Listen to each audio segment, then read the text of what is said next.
বোনের বাড়ি থেকে বিক্রি হতো অবৈধভাবে মদ, আর মদের আসল বসত বিজেপি নেতার গাড়ির গ্যারেজে। একাধিকবার পুলিশের কাছে সেই অভিযোগ গিয়েছিল।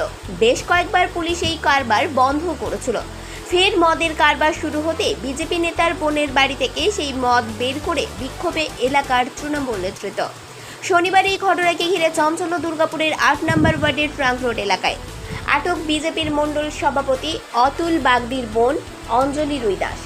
৮ নম্বর ওয়ার্ডের তৃণমূলের যুব আহ্বায়ক দীপক সিং এর অভিযোগ, বিজেপির মণ্ডল সভাপতি অতুল বাগদির মদতে তার বোন মদের অবৈধ কারবার চালাতো। বেশ কয়েকবার পুলিশ বন্ধ করেছে সেই কারবার, কিন্তু পুলিশের কোনো কথাতেই গুরুত্ব না দিয়ে আবার চালু করেছিল এই কারবার। অতুল বাগদির গাড়ির গ্যারেজের ভেতরে সেই মদ খেয়ে নানান অসামাজিক কাজ করত দুষ্কৃতীরা।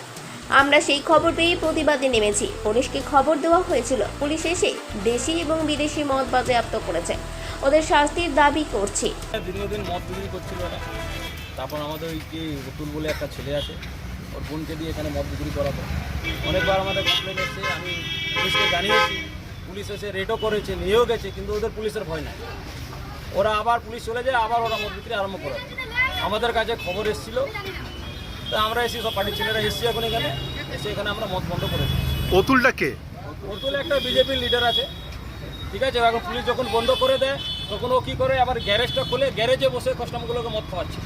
এখন পিছন দিকে পুলিশ রেড করছে, তার জন্য গ্যারেজে বসে মদ খাওয়াচ্ছে। কেন গ্যারেজে গাড়ি বানাচ্ছে, কেউ বুঝতে পারবে না, তার জন্য ও কী করছে, গ্যারেজে বসে মদ খাওয়াচ্ছে। এখন গ্যারেজটাও আমরা খুলতে দিব না, গ্যারেজটা তালা দেয়নি, তালাটা দিয়ে দেবো। পুলিশের ভূমিকা কিরকম দেখছেন? পুলিশ ঠিকই নিজের ভূমিকা নিভাচ্ছে। আপনারা বলছেন বারবার আমরা বন্ধ করে দিচ্ছি, তারপরে আবার পুলিশ আসছে। পুলিশকে আমরা জানিয়েছিলাম, পুলিশকে আমরা জানিয়েছিলাম, পুলিশ এসে রেডও করেছে। পুলিশের ভয় নাই, এই দিক থেকে বন্ধ হয়ে গেছে, তা আগে সামনের দিকে বিক্রি করছি গ্যারেজে দিকে। গ্যারেজটা কাউকে কি আটক করলো এখানে? না, এখন পর্যন্ত আটক করেনি, সব পালিয়ে গেছে। বিধায়ক লক্ষণ ঘুরুই অবশ্য ঘটনার নিন্দে করে বলেছেন প্রশাসন তার মতন ব্যবস্থা নেবে, কিন্তু বিজেপি নেতার ব্যবসায়ী সমস্যা করছে তৃণমূল। এ বিষয়ে পুলিশকে জানিয়েছেন তিনি।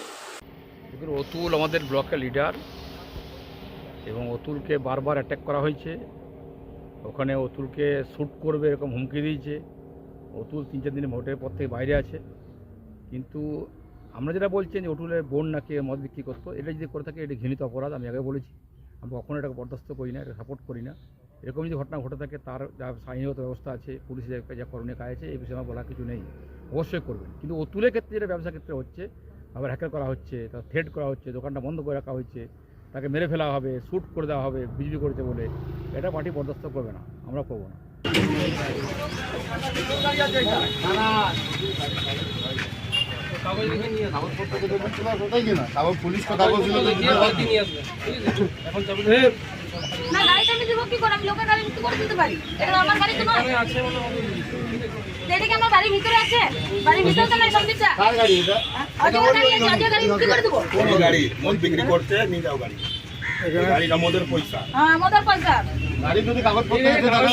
এদিন বিজেপি নেতা অতুল বাগদির বোনের বাড়ি থেকে দেশি বিদেশি মিলিয়ে প্রায় 70 থেকে 80টি মদের বোতল উদ্ধার করেছে পুলিশ। আটক করা হয়েছে বিজেপি নেতার বোনকেও। এই ঘটনায় বিজেপির উদ্দেশ্যে তীব্র কটাক্ষ ছুড়ে দিয়েছেন তৃণমূলের জেলা সভাপতি উত্তম মুখার্জি।